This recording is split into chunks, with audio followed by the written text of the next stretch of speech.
क्या उत्तर प्रदेश की सड़कों पर अब कानून से ज्यादा भीड़ का राज चलने लगा है?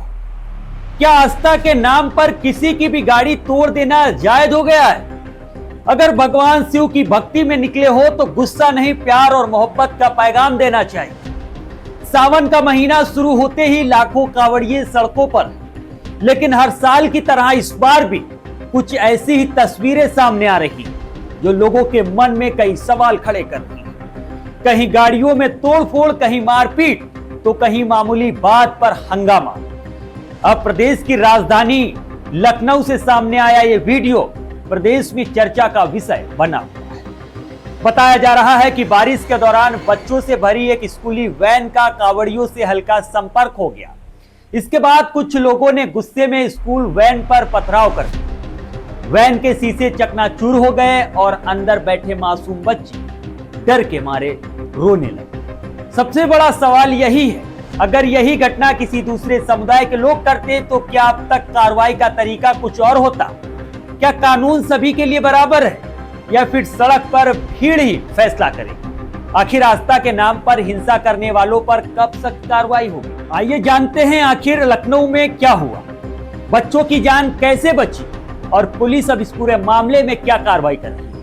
राजधानी लखनऊ में कांवड़ यात्रा के दौरान सोमवार को उस वक्त अफरा तफरी मच गई जब चर्क चौराहे के पास, यानी प्रदेश की राजधानी जहां सीएम बैठते हैं, वहां उस राजधानी में, उस लखनऊ में बच्चों से भरी एक स्कूली वैन पर पथराव कर दिया गया। घटना में वैन के कई शीशे टूट गए। राहत की बात यह रही कि किसी भी बच्चे को गंभीर चोट नहीं आई, लेकिन मासूम बच्चे पूरी तरह सहम गए।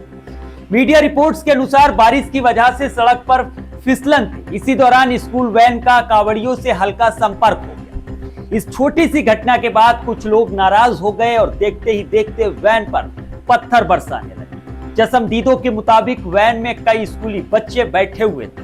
अचानक हुए पथराव से बच्चे चीखने लगे और रोने लगे।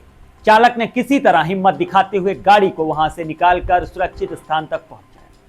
घटना की सूचना मिलते ही पुलिस मौके पर पहुंची। पुलिस ने भीड़ को हटाया, स्थिति को नियंत्रित किया और बच्चों को सुरक्षित निकाला गया। इसके बाद इलाके में अतिरिक्त पुलिस बल भी तैनात कर दिया गया ताकि दोबारा कोई अप्रिय घटना न हो सके। पुलिस अधिकारियों का कहना है कि पूरे मामले की गंभीरता से जांच की जा रही है। आसपास लगे सीसीटीवी कैमरों की फुटेज खंगाली जा रही है। पथराव करने वाले लोगों की पहचान की जा रही है और जिनकी भी भूमिका सामने आएगी उनके खिलाफ कानून के अनुसार कार्रवाई की।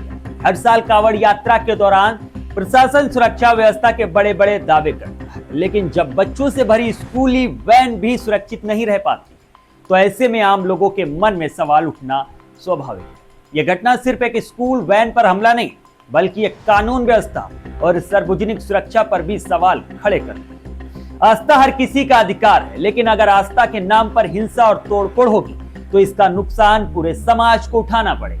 अब देखना यह होगा कि पुलिस इस मामले में कितनी तेजी से कार्रवाई करती है और क्या दोषियों के खिलाफ वास्तव में सख्त कदम उठाए जाते हैं या फिर यह मामला भी कुछ दिनों की चर्चा बनकर रह जाएगा। फिलहाल इस घटना ने एक बार फिर ये बहस छेड़ दी है कि सड़क पर कानून का राज चलेगा या भीड़। थाने के चरक चौराहे पर आज सुबह 3 अज्ञात वाहन चालकों द्वारा एक स्कूली वैन में तोड़फोड़ की गई। इस सूचना पर पुलिस तत्काल मौके पर पहुंची, लेकिन वह वाहन चालक वहां से फरार हो चुके थे।